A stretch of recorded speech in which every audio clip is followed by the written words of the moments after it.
Cap rate. Real estate investors often talk about cap rates, especially in commercial real estate. In fact, it's probably the most used measure for income properties. So cap rate is short for capitalization rate. And simply what it is the net operating income over the purchase price, or the net operating income over the market value. So it's the net operating income divided by the purchase price or divided by the market value. And it's a rate, so that signifies to us that it's over an interval of time, usually a year.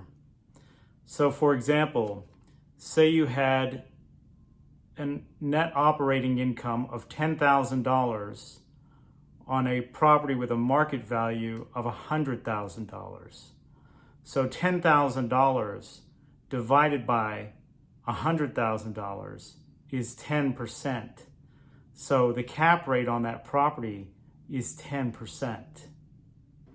So in that example, we have a cap rate of 10%, which is based on a net operating income of $10,000. Now what goes into the net operating income? The net operating income is made up of the revenues minus the operating expenses.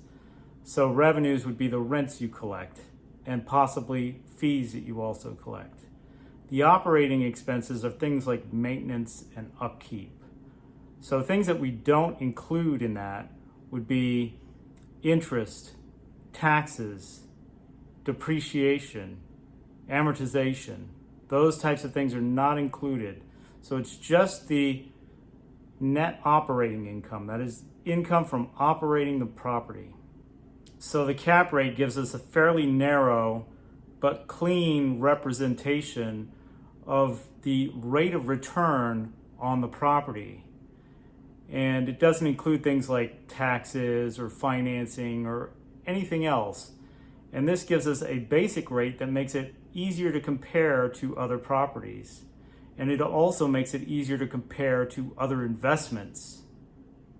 So with the cap rate, we have a fast and simple way to compare the rate of return of one property against another property.